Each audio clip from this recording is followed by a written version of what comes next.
Film ഗാരേജിന്റെ ഇന്നത്തെ cinema വാർത്തകളിലേക്ക് ഇവർക്കും സ്വാഗതം. അമൽ നീർദിന്റെ സംവിധാനത്തിൽ ഉടനെ ഷൂട്ടിംഗ് ആരംഭിക്കാനായിട്ടിരിക്കുന്ന സിനിമയാണല്ലോ നെസ്ലൻ, സൗബിൻ, ഷൈൻ ടോം ചാക്കോ, ശ്രീനാഥ് ബാസി തുടങ്ങിയവരൊക്കെ അഭിനയിക്കുന്ന സിനിമ. ബോഗിയൻവില്ലയ്ക്ക് ശേഷം അമൽ നീർദ് സംവിധാനം ചെയ്യുന്ന സിനിമയിൽ ദുൽഖർ കാമിയോ റോളിലെത്തുമെന്നായിരുന്നു നേരത്തെ റിപ്പോർട്ട്സ് ഉണ്ടായത്. എന്നാൽ ദുൽഖർ ഈ സിനിമയിൽ നിന്നും പിന്മാറി, ഡേറ്റ് ഇഷ്യൂസ് ആണ് കാരണം തുടങ്ങിയ റിപ്പോർട്ടുകൾ വരുന്നു. പകരം ടൊവിനോയെ ഈ സിനിമയിലേക്ക് കൊണ്ടുവരാനായിട്ട് നിലവിൽ അണിയറ പ്രവർത്തകർ ശ്രമിക്കുന്നു എന്നാണ് റിപ്പോർട്ട്. കൃത്യമായ റിപ്പോർട്ടുകൾ കേട്ട് പ്രേക്ഷകർ കാത്തിരിക്കൂ. ഒക്ടോബറിൽ സിനിമയുടെ ഷൂട്ട് ആരംഭിക്കും. ദി രാജാ സാബ് എന്ന പ്രഭാസ് നായകനെ എത്തുന്ന സിനിമയുടെ ട്രെയിലർ ഇന്ന് റിലീസ് ആയിരിക്കുന്നു. ചിത്രം നേരത്തെ പ്ലാൻ ചെയ്തതുപോലെ സംക്രാന്തി റിലീസായിട്ട് ജനുവരി 9 അടുത്ത വർഷം തിയേറ്ററുകളിലേക്ക് എത്തും. ട്രെയിലറിന് 3 മിനിറ്റിൽ പരമാണ് ഡ്യൂറേഷൻ. ഹൊറർ ട്രെയിലർ വിഭാഗത്തിൽപ്പെടുന്ന സിനിമയുടെ ട്രെയിലർ കട്ട് അത്ര മികച്ചൊന്നും തന്നെ നിൽക്കുന്നില്ല. കാത്തിരിക്കാം സിനിമയുടെ കൂടുതൽ വാർത്തകൾക്ക്. ഇന്ദ്രജിത്തിന്റെ പുതിയ മലയാളം സിനിമയുടെ ടീസർ റിലീസ് ആയിട്ടുണ്ട്. ധീരം എന്നാണ് സിനിമയുടെ പേര്. ചിത്രം ഒരു ഇൻവെസ്റ്റിഗേഷൻ ത്രില്ലർ സിനിമയാണ്. ഉടനെ സിനിമ തിയേറ്ററുകളിലേക്ക് എത്തും.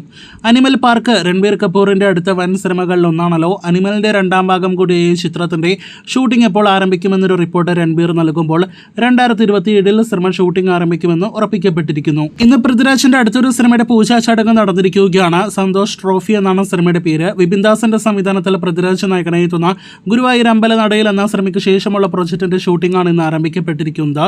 അടുത്ത വർഷം അവധിക്കാലത്ത് സിനിമ തിയേറ്ററുകളിലേക്ക് എത്തിയേക്കും. അവസാനത്തെ 2 അപ്ഡേറ്റുകൾ ലാലേട്ടൻ സിനിമകളെ കുറിച്ചാണ്. കഴിഞ്ഞ ദിവസം പ്രേക്ഷകരെ അറിയിച്ചതാണല്ലോ ദിലീഷ് പോത്തന്റെ സംവിധാനത്തിൽ ലാലേട്ടൻ നായകനായി എത്തുന്ന ഒരു സിനിമ വരാൻ നല്ല സാധ്യതയുണ്ട് എന്ന്.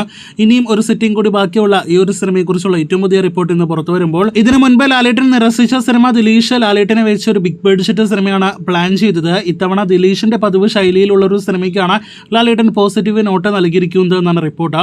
സിനിമ സംഭവിക്കുകയാണെങ്കിൽ, പ്രൊജക്ട് ഓൺ ആകുകയാണെങ്കിൽ ഷിബു ബേബി ജോൺ ആയിരിക്കും സിനിമ നിർമ്മിക്കുക എന്നാണ് മറ്റൊരു പ്രധാനപ്പെട്ട അപ്ഡേറ്റ്. കഴിഞ്ഞ ഒരാഴ്ചയായിട്ട് ഷൂട്ടിംഗ് നടന്നുകൊണ്ടിരിക്കുന്ന സിനിമയാണല്ലോ ദൃശ്യം 3. ഈ കാണുന്ന ഒരു സ്റ്റിൽ ഇന്ന് ജിത്തു ജോസഫ് തന്നെ പുറത്തുവിട്ടിരിക്കുകയാണ്. ദൃശ്യത്തിന്റെ ആദ്യ ഭാഗം മുതൽ നാം കാണുന്നതാണല്ലോ ജോർജ് കുട്ടിയും കുടുംബവും മേശയ്ക്ക് ചുറ്റുമിരുന്ന് ഭക്ഷണം കഴിക്കുന്നതും സംസാരിക്കുന്നതെല്ലാം തന്നെ. ആ ഒരു രംഗം എന്തായാലും 3ാം ഭാഗത്തിൽ ഉണ്ടാകുമെന്ന് ഈ ഒരു സ്റ്റില്ലോട് കൂടി ഉറപ്പിക്കാം. കാത്തിരിക്കാം ദൃശ്യം 3യുടെ കൂടുതൽ വാർത്തകൾക്ക്.